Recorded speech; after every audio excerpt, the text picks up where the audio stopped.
ইস, কি করতেছেন? কেন আদর করতেছে আমার বউটাকে? হ্যাঁ, সেটা তো দেখতেই পাচ্ছি, কিন্তু আবারও আদর? আমার বউ আমি আদর করব তাতে সকাল সন্ধ্যা দেখার কি আছে? তাই বলে সবসময় আদর করতে হবে? এখন তো আমি কাজ করছি, তাই না? তাতে কি?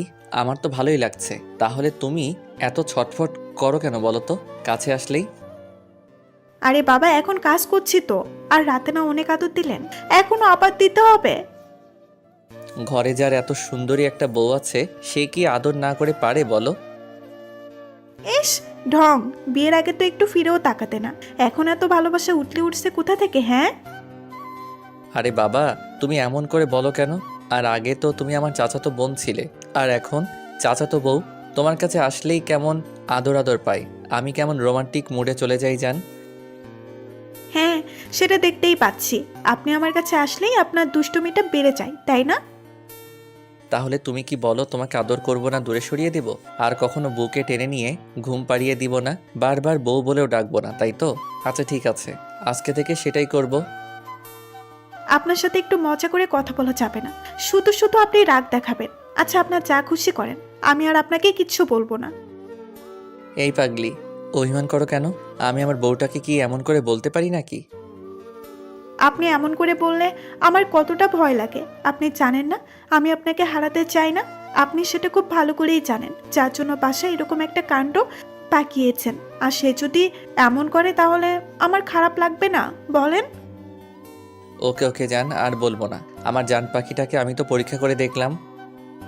হ্যাঁ, এই পরীক্ষা দিতে দিতেই আমার জীবনটা শেষ হয়ে গেল। তারপরেও আপনাকে বোঝাতে পারলাম না কতটা ভালোবাসি। জান, আমি তো বুঝতে পেরেছি তুমি আমাকে প্রচণ্ড পরিমাণে ভালোবাসো, থাকতে পারো না আমাকে ছাড়া। তাহলে তুমি এত হাইপার হচ্ছ কেন? আমি কি একটাবারও বলেছি তোমার ভালোবাসাটা বুঝতে পারি না? বুঝতে পারি বলেই সবসময় আমার বউটার কাছে আসি। আমি জানি আমার বউটা আদর পেলে আর অন্য কিছুর প্রয়োজন হয় না। হ্যাঁ, সেটা ঠিক আছে, কিন্তু যখন তখন যেখানে সেখানে আদর করলে যদি কেউ দেখে ফেলে, তাহলে লজ্জায় পড়তে হবে না, বলেন? আমি আমার বউয়ের সাথে প্রেম করব, তাতে কার কি শুনি? কারো কিচ্ছু করতে হবে না, কিন্তু সবাই যখন দেখে ফেলবে তখন লজ্জায় পড়তে হবে আমাকে। লজ্জায় আমার মরে যেতে ইচ্ছে করে, সেটা আপনি একটুও বুঝতে পারেন না। যে যা বলার বলুক, আমি তোমার আদর করবই, তাতে কার কি শুনি? আপনার যা ইচ্ছা করেন, আমি আর আপনাকে বাধা দিব না, কিন্তু ভুলেও আমাকে সুরসুরি দিবেন না। আরে বাবা, আমি তোমাকে সুরসুরি দিলাম কোথায়? তুমি তো নিজে নিজেই লাফালাফি করো সব সময়। আদর করতে শুরু করলে নিজে থেকেই লাফাতে থাকো। এত সুরসুরি আসে কোথা থেকে তোমার? জানি না, কিন্তু আপনি আমার এমন জায়গায় হাত দেন যেখানে আমার অনেক সুরসুরি। জানেন না, এসব জায়গায় হাত দিলে আমি নিজেকে ঠিক রাখতে পারি না। নিজেকে ঠিক রাখতে পারো না? কন্ট্রোল হারিয়ে গেলে আদর খেতে ইচ্ছে করে, তাই তো? আপনি তো ভারী লুচু আর ফাজিল একটা। সবার সামনে কিসব উল্টাপাল্টা কথা বলেন। আমাদের পার্সোনাল কথাগুলো ওদের কি বলতে হয়? রাতে আপনি আমাকে কেমন করে আদর করেন সেটা কি ডিটেলসে সবাইকে জানান দিতে হবে? না, একদম না। কিন্তু ওরা তো দেখার জন্য এসে বসে আছে, তাই না? তাহলে ওদের বললে কি ক্ষতি? ক্ষতি ওদের না হতে পারে, কিন্তু তাতে আমি প্রচন্ড পরিমাণে লজ্জায় পড়ি। আর নিজেকে ধরে রাখতে পারবো না, লজ্জায় পুরো শেষ হয়ে যেতে ইচ্ছে করবে, মরে যেতে ইচ্ছে করবে। সেটা কি আপনি বুঝতে পারেন না? আচ্ছা ঠিক আছে, আমি আর এখন থেকে তোমাকে কোনো লজ্জা দিব না, কেমন? সব সময় আদরের উপর রাখবো। হ্যাঁ, সেটাই তো দেখেছি। বিয়ে হওয়ার পর থেকে সবসময় আমার সাথে দুষ্টুমি করতেই থাকেন, একটা মুহূর্তের জন্য আমার কাছ থেকে সরেন না। আর বিয়ের আগে তো আমাকে চিনতেই পারতেন না, কেমন এড়িয়ে যেতেন। আরে বাবা, বললাম না, তখন তো তুমি আমার চাচাতো বোন ছিলে। আর চাচাতো বোনকে কি করে আদর করি, কি করে ভালোবাসি বলো? তাই তোমার থেকে দূরে সরে থাকার চেষ্টা করতাম। কিন্তু আমার এই মিষ্টি বউটাকে ছেড়ে না বেশি দিন দূরে থাকতে পারিনি। তারপর তুমি যে পাগলামিগুলো করতে, তাতে যে কেউ তোমাকে ছেড়ে দূরে থাকতে পারতো না। সেই জন্য আমিও পারিনি। এখন এসব কথা না বলে চুপচাপ থাকো তো, আমাকে আদর করতে দাও জান। এমন ভাবে বলছেন আমি যেন আপনাকে আদর করার সময় বাধা দিচ্ছি। আদর করার সময় বাধা দাও না, কিন্তু হাসপাস করতে থাকো। আমার থেকে ছুটে যেতে পারলেই যেন বাঁচো। আপনি আমাকে এমন ভাবে বলতে পারলেন? আপনি জানেন এই কথাগুলো বললে আমার কতটা কষ্ট হয়। আমি যদি আপনাকে ইগনোর করতাম তাহলে কখন আপনাকে বিয়ে করতাম, বলেন? আমি আপনার কাছে পেতে চাই বলেই এরকম কিছু করেছি। আর আপনি কিনা শেষ পর্যন্ত এসব কথা বলেন, আমার কষ্ট হয় না বুঝি? আমি যে তোমাকে রাগানোর জন্য বলি আর তুমি শুধু শুধু কষ্ট পাও, আর কখনো বলবো না জান। তুমি চুপ থাকো, আমি তোমাকে আদর দেই। জিশান কথাটা বলেই সাদিয়ার চুলে নাক ডুবিয়ে দিলে আগে থেকেই ওকে পেছন থেকে জড়িয়ে ধরে ওর শাড়ির নিচ দিয়ে পেটের উপর হাত রেখেছিল, তাই নিজের সাথে মিশিয়ে নিতে বেশি সময় লাগলো না। সকাল হতেই সাদিয়া রান্নাঘরে চলে আসছে। আম্মুর শরীরটা তেমন ভালো যাচ্ছে না, তাই বাসার সব কাজ এখন সাদিয়া একা সামলে নেয়। কাল রাতে জিশান সাদিয়াকে আদর করার পর যখন বুকে নিয়ে ঘুমিয়েছিল, তারপর সকালে সাদিয়াকে উঠতেই দিতে চাইছিল না। সাদিয়া জোর করে জিশানের কাছ থেকে চলে আসছে বলে জিশানের ঘুমটা খুব তাড়াতাড়ি ভেঙে গেছে। তারপর নিচে আসতেই দেখে সাদিয়া রান্নাঘরে। তখন জিশান এসেই ওকে পেছন থেকে জড়িয়ে ধরে, আর তারপর ওদের মাঝে কি কথা হলো সেটা তো আপনারা জানেনই। সাদিয়া কাজ করছে আর জিশান ওর ঘাড়ে গলায় নাক ঘষে যাচ্ছে, যার জন্য সাদিয়ার নিঃশ্বাস ঘন ঘন নিতে শুরু করলো। জিশান ওকে আরেকটু পাগল করে দিতে ঘাড়ে কয়েকটা কিস করে ফেলে। এবার সাদিয়া আর থাকতে না পেরে জিশানের দিকে ঘুরেই ওকে শক্ত করে আঁকড়ে ধরে আর কেমন যেন জোরে জোরে নিঃশ্বাস নিতে শুরু করে। তখন জিশান একটা মুচকি হাসি দিয়ে ওকে বুকের সাথে জড়িয়ে নিয়ে বলে, এত আদর পাওয়ার জন্য পাগল সেটা তো আগে বলবে। যখন আদর করতে আসি তখন প্রথমে বারণ করো, কি হয় তোমার লজ্জা পাও? আমি তো সেটা খুব ভালো করেই বুঝতে পারি। বললেই হয় আমি তোমার সব লজ্জা দূর করে দেই, কিন্তু তুমি সেটা না বলে বলো তোমার সুরসুরি লাগে। মিথ্যা বলো কেন? প্লিজ এখন এসব বলবেন না, আমাকে একটু শান্ত করেন। আমি আর নিতে পারছি না, আমার মধ্যে কেমন কেমন হচ্ছে। প্লিজ আমাকে একটু আদর করেন। এ বাবা, আমি তো তেমন কিছুই করলাম না এখন অবধি, সামান্য একটু কিস করলাম, আর তাতে তুমি এত বেশি উত্তেজিত হয়ে গেলে? তুমি তো প্রচণ্ড পাগলি একটা মেয়ে আছো জান। আমি কেমন কি জানি না, কিন্তু আপনি আমাকে স্পর্শ করলে পুরো পাগল করে দেন। এখন আবার বলছেন আমি এত উত্তেজিত হলাম কি করে? আপনি জানেন না আপনার প্রতিটা স্পর্শ আমাকে পুরো মাতাল করে তোলে, পাগল করে দেয়। প্লিজ আমাকে একটু শান্ত করেন। আপনি কেন এমনটা করতে গেলেন বলেন তো? রাতে তো কত আদর করলেন, তারপরেও আবার এখন স্পর্শ করলেন। তাহলে তুমি কি বলো, এখন তোমাকে ছেড়ে দেই আর এখন থেকে আদর করব না? তুমি চাইলেও করব না? কেমন? তাহলেই তো হয়। এই না, একদম এমনটা করবেন না প্লিজ, তাহলে কিন্তু আমি মরে যাব। আমি থাকতে পারি না। আপনার স্পর্শ পেয়ে যখন মাতাল হয়ে যায়, তখন আমাকে আদর না করে দিলে আমার ভেতরটায় আগুনটা নিভে না। প্লিজ আমাকে একটু শান্ত করেন। তার জন্য তো তোমাকে প্রচণ্ড পরিমাণে ভালোবাসতে হবে, অনেক বেশি আদর করতে হবে, কিন্তু আদরগুলো তুমি নিতে পারবে তো? আমি আপনার সব আদর নিতে রাজি, আর সবটা সহ্য করে নিব। আমি একটুও ব্যথা পাবো না। দেখেন আমাকে অনেক আদর দেন এখন। কিন্তু তুমি তো রান্না করছিলে, রান্নাটা নষ্ট হয়ে যাবে না? যা হবার হোক, আমি দরকার পড়লে আবার নতুন করে রান্না করব। তারপরেও এখন আমার আপনার আদর চাই। প্লিজ আমাকে আদর করে দেন, এভাবে দূরে সরিয়ে দিবেন না, তাহলে কিন্তু আমি থাকতে পারবো না। প্লিজ আমাকে আদর করেন। সাদিয়ার কথাতে জিশান বুঝতে পারছে ও কতটা মাতাল হয়ে গেছে, তাই ও দেরি না করে সাদিয়ার মুখটা তুলে তারপর যখনই ও ঠোঁটের দিকে তাকালো, খেয়াল করলো ঠোঁটজোড়া অনবরত কাঁপছে। জিশান ওর ঠোঁটের সাথে যখন ঠোঁটগুলো মিলিয়ে দিতে যাবে, সাথে সাথে দরজা থেকে কাশির শব্দ হলো। তখন জিশান সাদিয়াকে ছেড়ে দিয়ে কিছুটা দূরে দাঁড়ালো। খেয়াল করলো আম্মু দাঁড়িয়ে আছে আর কেমন মুচকি মুচকি হাসছে। এমন কিছু দেখেই সাদিয়া প্রচন্ড পরিমাণে লজ্জায় পড়ে গেল।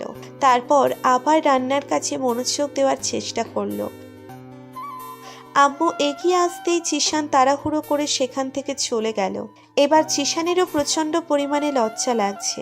ও ভাবতেও পারেনি আম্মু হুটহাট করে রান্নাঘরে চলে আসবে। ভাগ্যিস উল্টোপাল্টা কিছু হয়নি, তাহলে তো কি একটা কেলেঙ্কারি হয়েছে তো।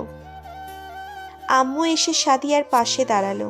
ও লজ্জা মাখা মুখ নিয়ে কাজ করে চলেছে। আম্মু আবারও একটা সময় মুচকি হাসি দিয়ে বলতে লাগলো, মামনি, অনেকদিন তো হলো তোমাদের বিয়ে হয়েছে, তাহলে আমরা দাদু দিদার ডাকটা কখন শুনবো বলো তো? আম্মুর কথাতে সাদিয়া প্রচণ্ড পরিমাণে লজ্জায় লাল হয়ে গেছিল। ওর গালগুলো টমেটোর মতো লাল হয়ে গেছে। ওর চোখ তুলে দেখাতেই পারছিল না। ইচ্ছে করছিল মাটি ফাঁক করে ঢুকে যেতে। তারপরও চুপচাপ করে আছে আম্মু। আবারও জিজ্ঞেস করতেই তখন সাদিয়া বলে, না মানে আম্মু আসলে বুঝতে পারছি, স্বামীর ভালোবাসা পেয়ে এখন আমাদের ইচ্ছাটা পূরণ করার কথা ভুলে গেছো, তাই না? দেখো মামনি, ভালোবাসাটা তো সারা জীবনই থাকবে। এখন তাড়াতাড়ি একটা বেবি নিয়ে নাও, না হলে এখন যে হারে সমস্যা হচ্ছে, পরে দেখা গেছে বেবি নিতে সমস্যা হয়ে যাবে। তাই বলছি কি, আমাদের খুব শীঘ্রই দাদু দিদার ডাকটা শুনিয়ে দাও। আর তোমার কি আম্মু ডাক শুনতে ইচ্ছে করে না বলো? এমনিতেই সাদিয়া লজ্জায় লাল টমেটো হয়ে আছে। তার ওপর আম্মুর এরকম একটা কথাতে সাদিয়া লজ্জা পেলে মাথা নাড়িয়ে হ্যাঁ সুযোগে উত্তর দিল। আম্মু ওর মুখটা তুলে একপাশে হাত রেখে বলতে লাগলো, হ্যাঁ, তাহলে আর কি, তুমি একটু চেষ্টা করে দেখো। খুব শীঘ্রই আমরা দাদু দিদার ডাকটা শুনতে পাবো, নাকি আরো কিছুদিন সময় লাগবে তোমাদের? আম্মু আমি আজকে তোমার ছেলেকে বলবো।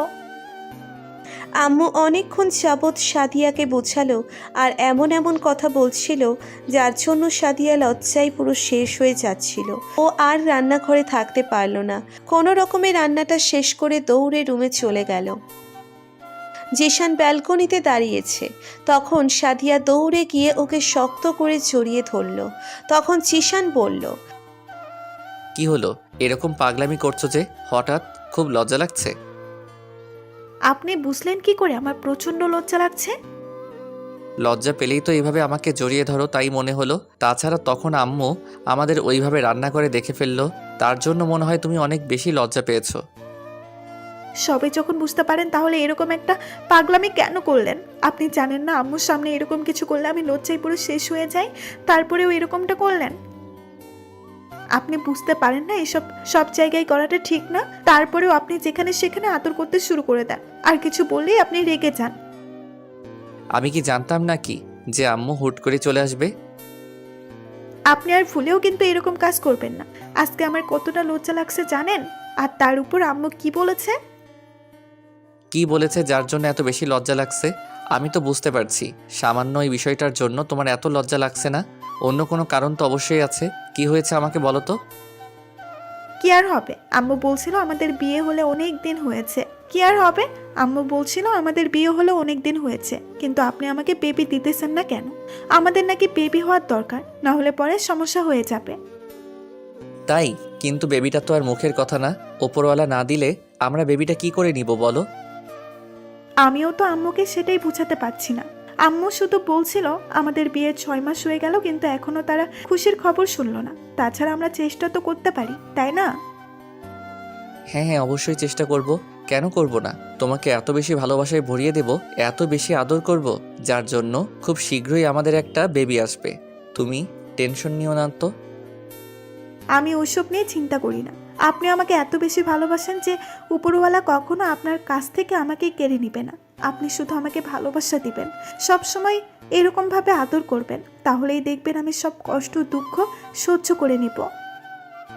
সাদিয়ার কথাতে জিশান ওকে ছাড়িয়ে নিয়ে ওর দিকে ঘুরল। তারপর ওর লজ্জাটা দূর করার জন্য চোখের পাতায় আর সারা মুখে কিস করতে লাগলো। তখনকার অসম্পূর্ণ আদর্শ এখন শেষ করতে চাইছে জিশান ভাই। সাদিয়া ওকে আর আটকাতে পারল না, কারণ তখনও অনেক বেশি আদরের জন্য সাদিয়া উত্তেজিত হয়ে গেছিল। সাদিয়া কোনো কথা বলছে না দেখে জিশান ওকে বুকের সাথে খুব শক্ত করে চেপে ধরল। সাদিয়া ওর বুকে ঘন ঘন নিঃশ্বাস ফেলতে লাগলো। ওর গরমের নিঃশ্বাস সাদিয়ার বুকের উপর পড়তেই জিশানের মাঝে একটা ঘোরের মতো কাজ করছিল। ও আর নিজেকে আটকে রাখতে পারল না। সাদিয়াকে ছাড়িয়ে নিয়ে তারপর ও ঠোঁটের সাথে নিচের ঠোঁটগুলো মিলিয়ে দিল। দুজনে দুজনকে পাগলের মতো কিস করে চলেছে। তারপর জিশান সাদিয়াকে কোলে উঠিয়ে নেয়। সাদিয়া লজ্জা পেয়ে ওর গলাটা ছড়িয়ে ধরে বুকে মুখ লুকায়। আর তারপর এত কিছু শুনতে হবে না, বেশি দেখলে চোখ নষ্ট হয়ে যাবে। আমাদের ভিডিওটি কেমন লেগেছে তা কমেন্ট করে জানাতে ভুলবেন না। আর ভিডিওটি যদি ভালো লেগে থাকে তাহলে একটি লাইক করুন আর সাবস্ক্রাইব করে আমাদের পাশেই থাকুন। ধন্যবাদ সবাইকে আমাদের পাশে থাকার জন্য। আল্লাহ হাফেজ।